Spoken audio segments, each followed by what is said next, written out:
ప్రపంచంలో అత్యంత ప్రముఖుల మైనపు విగ్రహాలను తయారు చేసి వాటిని లండన్, బ్యాంకాక్, హాంకాంగ్, సింగపూర్లలో తమ మ్యూజియంలో పెట్టుకుంటారు టుస్సాడ్స్ ప్రతినిధులు. ఈ నేపథ్యంలో ప్రభాస్ మైనపు విగ్రహాన్ని పెట్టేందుకు తనకు తానుగా ముందుకు వచ్చింది ఈ సంస్థ. దక్షిణాది సినీ ప్రముఖుడి విగ్రహాన్ని టుస్సాడ్స్లో ఏర్పాటు చేయడం ఇదే తొలిసారి.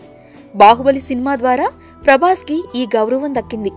నిజమైన మనిషే ఎదురుగా నిలుచున్నట్లు మైనపు విగ్రహాన్ని తీర్చిదిద్దడం టుస్సాడ్స్ ప్రత్యేకత.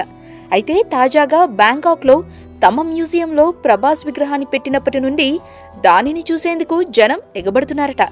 బ్యాంకాక్కి వెళ్లిన వారంతా ముందుగా ప్రభాస్ విగ్రహాన్ని చూడటానికే వెళ్తున్నారట. ఇంతటి అరుదైన గౌరవం తనకి దక్కుతుందని అస్సలు ఊహించలేదని ప్రభాస్ అంటున్నాడు. మొత్తానికి ఈ మైనపు విగ్రహం విషయంలో ప్రభాస్ ఫుల్ హ్యాపీగా ఉన్నాడట.